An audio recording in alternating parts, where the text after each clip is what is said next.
अभी गवर्नमेंट अपनी तरफ से काम कर रही है कि सीए लाना है, एनआरसी लाना है। अभी रिसेंट में एक अब पीछे जो डेवलपमेंट हुआ था कि जो बीएसएफ का जो एरिया है, ज्यूरिडिक्शन एरिया है, वो बढ़ा दिया गया है असम में, वेस्ट बंगाल में, पंजाब में।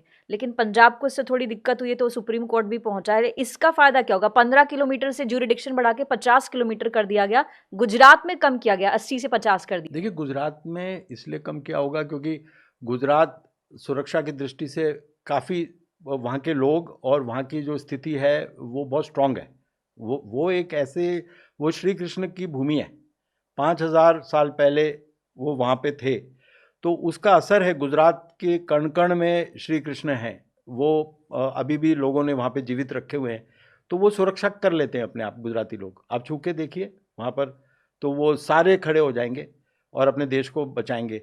उसी तरह का हमारे सारे देश में हुआ करता था, लेकिन कहीं कम्युनिस्टों का इन्फ्लुएंस हो गया, कहीं पर दूसरी एंटी नेशनल फोर्सेस का इन्फ्लुएंस हो गया, तो वो गड़बड़ हो गया।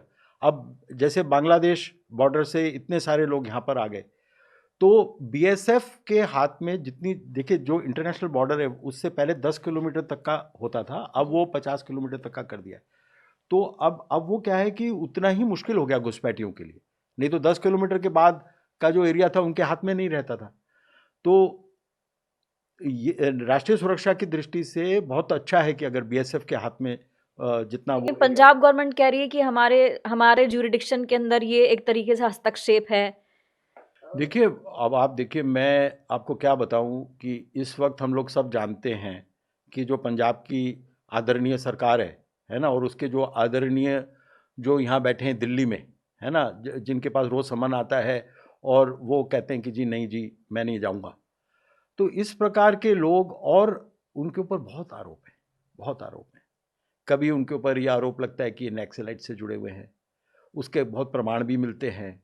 इनके इनके साथ सारे जो जेएनयू के जो लोग हैं जिन्होंने दिल्ली में ये सीए और इसके खिलाफ प्रोटेस्ट की थी, उसमें कम्युनिस्ट, नक्सलाइट्स और फार्मर्स के नाम पर सारे उसमें खालिस्तानी भी घुसे हुए हैं।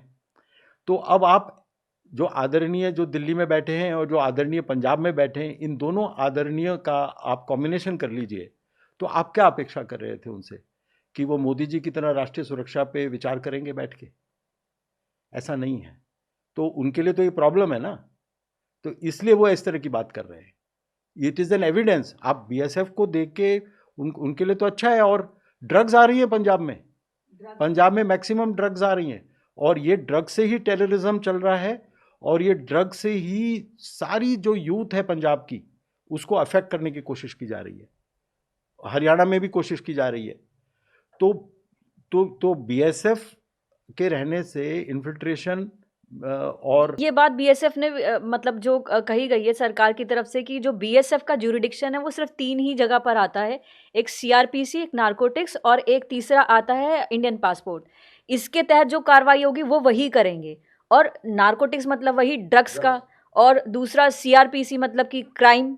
इसके अलावा इंडियन पासपोर्ट, जो इंडियन पासपोर्ट जो पे नहीं जो आया है वो घुसपैठी। इन्फिल्ट्रेटर। हाँ, तो उसको तो बीएसएफ तो वही तो रक्षा करता है बॉर्डर की। जी तो उसका दायरा बढ़ाने से फायदा ही होगा देश को। जी जी जी, तो इसका मतलब ये समझ सकते हैं कि जिस जगह पर ये बढ़ाई गई है, ज्यूरिडिक्शन बढ़ाया गया है, वहां पर मतलब प्रॉब्लम चल रही थी, ज्यादा चल रही थी, उसको कंट्रोल करने के लिए किया गया। नहीं नहीं, वहाँ पर जो आप ये सोचिए कि जो सरकार आपसे कोऑपरेट नहीं करती, जी जो बंगाल की सरकार है वो सेंटर के साथ कोऑपरेट नहीं करती नेशनल सिक्योरिटी इश्यूज पर, तो कैसे करे सिक्योरिटी?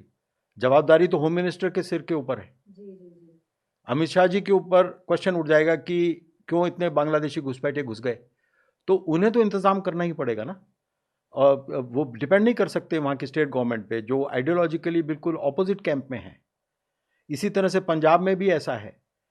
गुजरात में क्योंकि वहाँ पे सारा राष्ट्रवादी सिस्टम है, तो इसलिए वो वहाँ की जो फोर्सेस पे बेकार में खर्चा नहीं कर रहे, उसको उठा के वो दूसरी जगह भेज देंगे, इसलिए वहाँ पर उन्होंने नहीं बढ़ाया उसका दायरा।